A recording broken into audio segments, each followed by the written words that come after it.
3 सहेलियां और मछुआरे का जाल। एक बहुत ही सुंदर और साफ पानी का तालाब था। उसमें 3 मछलियां रहती थीं, अन्ना, प्रत्यु और यद्दी। वे तीनों पक्की सहेलियां थीं, लेकिन तीनों का स्वभाव एक दूसरे से बिल्कुल अलग था। अन्ना बहुत समझदार थी और हमेशा आने वाले कल के बारे में सोचती थी। प्रत्यु बहुत चतुर थी और ऐन वक्त पर अपना दिमाग लगाना जानती थी। तीसरी मछली थी यद्दी। वो बहुत ही आलसी थी और सब कुछ भाग्य पर छोड़ देती थी।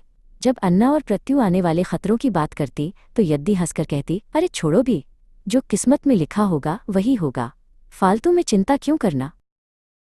एक शाम अन्ना किनारे के पास तैर रही थी, तभी उसने 2 मछुआरों की बातें सुनी। एक मछुआरा कह रहा था, कल सुबह हम इस तालाब में जाल डालेंगे, यहाँ बहुत सारी बड़ी मछलियां हैं। अन्ना ये सुनकर घबरा गई और फौरन अपने दोस्तों को ढूंढने निकल पड़ी। अन्ना सबसे पहले प्रत्यु के पास पहुंची। उसने हांफते हुए कहा, प्रत्यु, हमें अभी यह तालाब छोड़ देना चाहिए। कल सुबह मछुआरे आने वाले हैं। पास ही में एक पतली सी नाली है जो हमें बड़े सुरक्षित तालाब तक ले जाएगी। प्रत्यु ने ध्यान से बात सुनी और कहा, ठीक है अन्ना, मैं तुम्हारे साथ चलने के लिए तैयार हूं। फिर वे दोनों यद्दी के पास पहुंची और उसे सारी बात बताई। यद्दी ने एक लंबी जम्हाई ली और बोली, मैं कहीं नहीं जा रही। अगर मेरी किस्मत में पकड़ा जाना लिखा है तो मैं कहीं भी रहूं पकड़ी जाऊंगी। अन्ना ने उसे बहुत समझाया, पर वो टस से मस नहीं हुई। अन्ना को पता था कि देर करना खतरनाक होगा।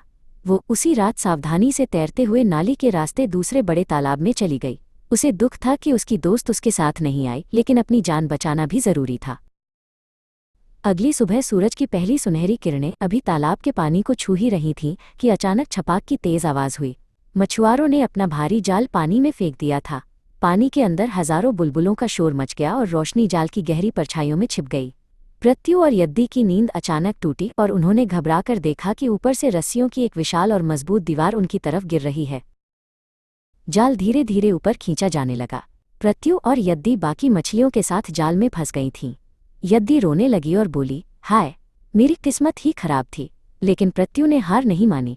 वो अपनी चतुर आंखों से बाहर निकलने का रास्ता ढूंढने लगी। जैसे ही मछुआरे ने जाल को किनारे पर रखा, प्रत्यु ने अपनी सांस रोक ली और बिल्कुल शांत पड़ गई। उसने ऐसा नाटक किया जैसे वो मर चुकी हो।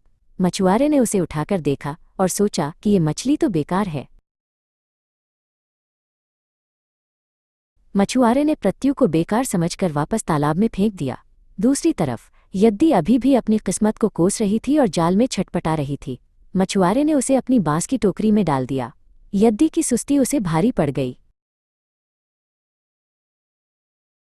प्रत्यु पानी में गिरते ही बिजली की तेजी से तैरती हुई उसी नाली की तरफ भागी जहां से अन्ना गई थी। थोड़ी देर बाद वह दूसरे बड़े तालाब में पहुंच गई। वहां अन्ना उसे इंतजार करती हुई मिली। अन्ना उसे सही सलामत देखकर खुशी से झूम उठी। अन्ना और प्रत्यु अब सुरक्षित थीं। अन्ना ने अपनी दूरदर्शिता से जान बचाई और प्रत्यु ने अपनी हाजिर जवाबी से। उन्होंने सीखा कि केवल भाग्य के भरोसे बैठना जानलेवा हो सकता है। मेहनत और बुद्धि ही मुश्किल समय में काम आती है।